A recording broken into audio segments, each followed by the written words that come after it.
Hi friends, welcome to வாங்க தெரிஞ்சுக்கலாம் channel. நம்மளோட கடலில் இருக்கிற உயிரினங்கள் எல்லாமே சூப்பரான உயிரினங்கள் தான் சொல்லணும்.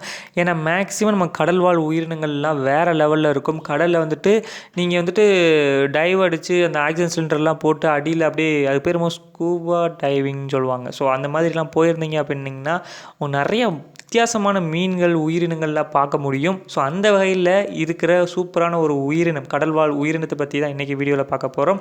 ஸோ வாங்க இன்றைக்கி வீடியோக்குள்ளே போகலாம். கடல்வாழ் உயிரினத்திலே ரொம்ப முக்கியமான ஒரு உயிரினமாகவும் வித்தியாசமான ஒரு உயிரினமாகவும் கருதப்படுறது ஆக்டோபஸ் அப்படின்னு சொல்கிறாங்க.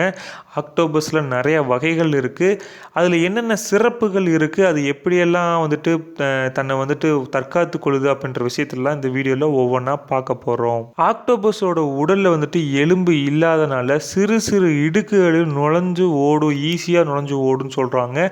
அது பார்க்குறதுக்கே நிறைய கைகள் இருக்கிற மாதிரி நட்சத்திரம் மாதிரியான ஒரு தோற்றத்தை இருக்கும். ஆனால் அது எலும்பு அதிகமாக இல்லாதனால எலும்புகளே இல்லைன்னு சொல்கிறாங்க. ஸோ அது ஈஸியாக இடுக்குகளில் நுழைந்து ஓடுமா. ஆக்டோபஸோட ரத்தம் வந்துட்டு நீல நிறமானது அப்படின்னு சொல்கிறாங்க.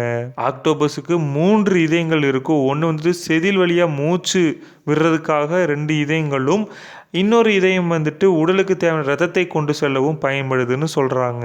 ஆக்டோபஸில் இருக்கிற இனங்களிலே நீல வளையங்களை கொண்ட ஆக்டோபஸ் இனம் வந்து ரொம்ப ரொம்ப டேஞ்சரானது சொல்கிறாங்க. மனித இனத்தையே அழிக்கக்கூடிய ஒரு வல்லமை அந்த நீல நிற வளையத்தை கொண்ட ஆக்டோபஸ்க்கு இருக்குன்னு சொல்லியிருக்காங்க. உலகம் முழுவதும் இருக்கிற கடல்களில் கிட்டத்தட்ட எல்லா கடல்களையும் ஆக்டோபஸ் கண்டிப்பாக பார்க்க முடியும். கண்டிப்பாக அது வாழும்னு சொல்கிறாங்க. ஆக்டோபஸ் மேக்சிமம் வந்து பார்த்திங்கன்னா தனியமையாக தான் இருக்குமாமா.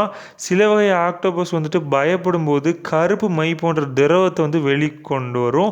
ஸோ இது எதுக்குன்னு பார்த்தீங்க அப்படின்னா தன்னை வந்துட்டு எதிரிகளிடம் தற்காத்து கொள்றதுக்கு, அதாவது எதிரி தன்னை தாக்க வரும்போது அந்த கருப்பு நிற மையை தெளிக்கும் போது அந்த இடத்துல வந்துட்டு அப்படியே வந்துட்டு அது டைவர்ட் ஆகி போகிறது, இது தப்பிச்சு போகிறதுக்கான ஒரு வாய்ப்பை உருவாக்கும். ஸோ நம்ம பப்ஜியில் விளாடும்போது ஸ்மோக் போடுவோம் இல்லைங்களா, அதே கான்செப்ட் தான் இது. கருப்பு கலர் ஸ்மோக் போடுதுன்னு தான் சொல்லணும். ஆக்டோபஸ் வந்துட்டு பார்த்தீங்கன்னா ரொம்ப குறுகிய ஆயுட்காலம் மட்டுமே கொண்டது அப்படின்னு சொல்கிறாங்க. சில வகை இனங்கள் வந்து பார்த்தீங்க அப்படின்னா வெறும் 6 மாதங்கள் மட்டுமே வாழும்னு சொல்கிறாங்க.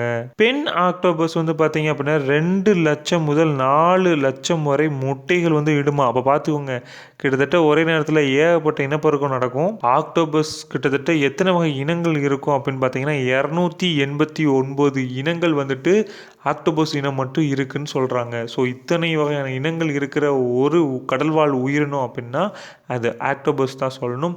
ஸோ இந்த மாதிரியான சூப்பரான இன்ட்ரெஸ்டிங்கான சில தகவல்களுக்கு நம்ம சேனலை வந்துட்டு சப்ஸ்கிரைப் பண்ணுங்கள். மீண்டும் வேறு ஒரு முக்கியமான சூப்பரான சில தகவலோட திரும்ப உங்களை சந்திக்கிறேன். தேங்க்ஸ் ஃபார் வாட்சிங் ஃப்ரெண்ட்ஸ்.